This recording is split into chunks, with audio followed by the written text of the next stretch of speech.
വയനാട്ടിലേക്കാണ് ഇന്ന് നമ്മൾ പോകുന്നത്. LDFും UDFും തുല്യ സീറ്റുകൾ പങ്കിടുന്ന വയനാട് ജില്ലാ പഞ്ചായത്തിൽ നറുക്കെടുപ്പിലൂടെയാണ് കഴിഞ്ഞ തവണ UDF ഭരണം നേടിയത്. എന്നാൽ കയ്യെത്തും ദൂരത്ത് നഷ്ടപ്പെട്ട പഞ്ചായത്ത് ഇക്കുറി വിട്ടുകൊടുക്കാൻ LDF തയ്യാറല്ല. സംസ്ഥാന സർക്കാരിന്റെ വികസന പദ്ധതികളൊക്കെയും ഉയർത്തിക്കാട്ടിയാണ് പ്രചാരണത്തിന് തയ്യാറെടുക്കുന്നത്. അതേസമയം വയനാട് ഉപതിരഞ്ഞെടുപ്പിൽ അടക്കം ലഭിച്ച പിന്തുണയുടെ ആത്മവിശ്വാസത്തിലാണ് UDF ക്യാമ്പ്. വയനാട് ജില്ലാ പഞ്ചായത്തിലെ ആകെ സീറ്റുകളുടെ എണ്ണം 16. 2020 തദ്ദേശ തെരഞ്ഞെടുപ്പിൽ UDFും LDFും 8 സീറ്റുകൾ വീതം നേടി. UDFിൽ കോൺഗ്രസിന് 6ഉം ലീഗിന് 2 സീറ്റുകളുമാണുള്ളത്. LDFിൽ CPIM 6 സീറ്റ് ജയിച്ചപ്പോൾ CPIയും ജനതാദളസും ഓരോ സീറ്റ് വീതം നേടി. തുല്യ സീറ്റുകൾ ലഭിച്ചതോടെ നറുക്കെടുപ്പിലൂടെയാണ് UDF അധികാരത്തിലെത്തിയത്. എന്നാൽ വാർഡ് പുനർനിർണയത്തിൽ 1 സീറ്റ് കൂടി. നിലവിൽ ആകെ സീറ്റുകളുടെ എണ്ണം 17.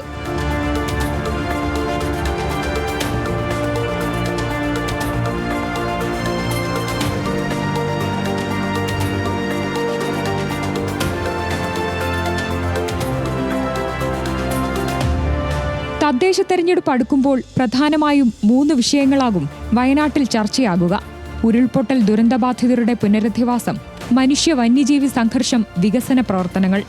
വയനാട് ഉപതെരഞ്ഞെടുപ്പിലടക്കം ലഭിച്ച പിന്തുണയുടെ ആത്മവിശ്വാസത്തിലാണ് UDF അംഗത്തിനിറങ്ങുന്നത്.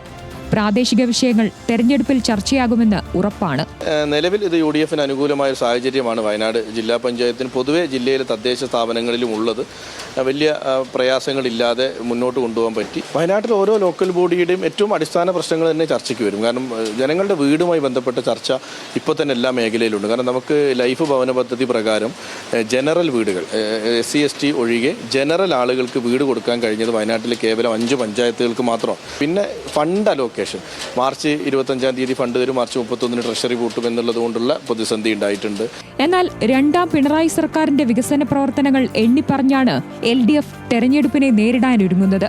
ഉരുൾപൊട്ടൽ പുനരധിവാസവുമായി ബന്ധപ്പെട്ട് UDFിനെതിരെ ഉയർന്ന ഫണ്ട് തട്ടിപ്പ് ആരോപണങ്ങളും മറ്റ് ക്രമക്കേടുകളുമാണ് ഇടതു മുന്നണിയുടെ രാഷ്ട്രീയ ആയുധം.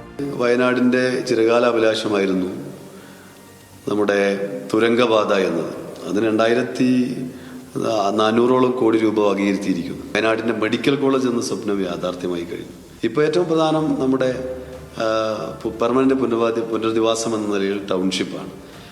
പെർമനന്റ് പുനരധിവാസത്തിൽ തന്നെ നമ്മൾ കാണേണ്ടത് വീട് വെച്ച് കൊടുത്ത് എല്ലാ ഉത്തരവാദിത്വം ഒഴിയുക എന്നതല്ല ഗവൺമെന്റ് ആലോചിച്ചത്. പകരം എല്ലാ സൗകര്യത്തോടും കൂടിയ ലോകോത്തര നിലവാരമുള്ള ഒരു ടൗൺഷിപ്പ്, അതിന്റെ ഭാഗമായി ഇവർക്ക് എല്ലാ സൗകര്യങ്ങളുള്ള സംവിധാനം എന്ന നിലയിലാണ് ആലോചിച്ചത്.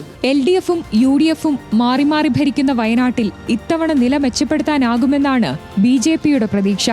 മതന്യൂനപക്ഷ വിഭാഗങ്ങളുടെ പിന്തുണയുണ്ടാകുമെന്നും BJP വിലയിരുത്തുന്നുണ്ട്. സ്വാഭാവികമായിട്ടും ഞാൻ ഈ പറഞ്ഞതുപോലെ തന്നെ ഈ പ്രാദേശികമായിട്ട് ജനങ്ങൾക്കുള്ള വികാരം വലിയ വികാരമാണ്. കാരണം മാറി മാറി ഭരിച്ച മുന്നണികളാണ് തദ്ദേശ തെരഞ്ഞെടുപ്പുകളടക്കം തദ്ദേശ സ്വയംഭരണ സ്ഥാപനങ്ങളിലടക്കമുള്ളത്. സാധാരണക്കാരായിട്ടുള്ള ജനങ്ങൾ ആശ്രയിക്കുന്ന ഒട്ടേറെ മേഖല ഇന്ന് പ്രതിസന്ധിയിലാണ്. പ്രത്യേകിച്ച് വന്യമൃഗശല്യം കാരണം റോട്ടിലും നാട്ടിലും ഇറങ്ങാൻ പറ്റാത്തൊരു സ്ഥിതിവിശേഷമാണ്. തെരഞ്ഞെടുപ്പ് പ്രവർത്തനങ്ങൾക്ക് സജീവമായി തയ്യാറെടുക്കുമ്പോഴും ആഭ്യന്തര തർക്കങ്ങൾ തിരിച്ചടിയാകുമോ എന്ന ആശങ്ക LDFിനും UDFിനുമുണ്ട്. പ്രാദേശിക തലത്തിലെ ചെറിയ മാറ്റങ്ങൾ പോലും വോട്ടർമാരെ സ്വാധീനിക്കാൻ സാധ്യതയുള്ളതിനാൽ കരുതലോടെയാണ് രാഷ്ട്രീയ പാർട്ടികളുടെ നീക്കങ്ങൾ. തദ്ദേശ തെരഞ്ഞെടുപ്പെടുത്തതോടെ വാശിയേറിയ പോരാട്ടത്തിനൊരുങ്ങുകയാണ് UDFും LDFും.